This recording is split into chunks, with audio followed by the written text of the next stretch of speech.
ایک شخص کا بیان ہے کہ میں نے وادی برہوت میں ایک رات گزاری تو میں نے وہاں طرح طرح کی آوازیں سنی جسے لوگ پکار رہے ہیں، اے دومتا، اے دوما۔ کسی اہل کتاب نے بتایا کہ دوما وہ فرشتہ ہے جو کافروں کی روحوں پر موکل ہے۔ سفیان کہتے ہیں کہ ہم نے حضرمیوں سے سنا تھا،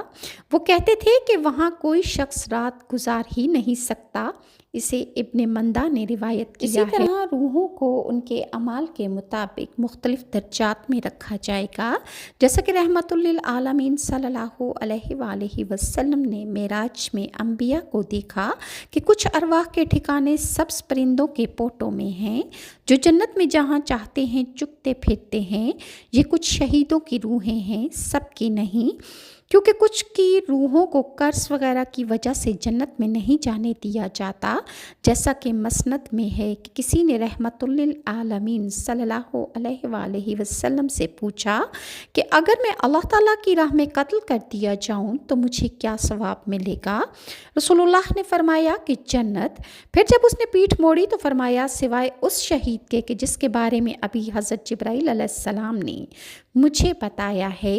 کہ اکثر روحیں باب جنت پر روک دی جاتی ہیں، جیسا کہ ایک حدیث میں ہے کہ میں نے تمہارے ایک ساتھی کو دیکھا کہ جنت کے دروازے پر روک دیا گیا ہے، کچھ روحیں قبر میں بند رہتی ہیں، جیسا کہ چادر والے کی حدیث میں ہے کہ کسی نے چادر چرا لی تھی، اس کے بعد وہ شہید ہو گیا تو لوگوں نے اسے جنت والا سمجھا، مگر رحمت للعالمین صلی اللہ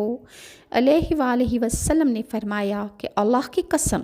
اس نے جو چادر چرائی تھی وہ آگ بن کر اس کی قبر میں بھڑک رہی ہے۔ کچھ روحوں کا ٹھکانہ باب جنت ہوتا ہے، جیسا کہ ابن عباس والی حدیث میں ہے کہ شہداء جنت کے دروازے والی نہر کے کنارے پر سبز گنبد میں ہیں، جن سے ان کی روزی صبح شام ان کے پاس آتی ہے۔ اسی طرح بعض لوگوں کا خیال ہے کہ مردے کو نہ دعا کا ثواب پہنچتا ہے اور نہ کسی اور عمل کا۔ یہ سچ ہے کہ مرنے کے بعد عمل کا سلسلہ بند ہو جاتا ہے۔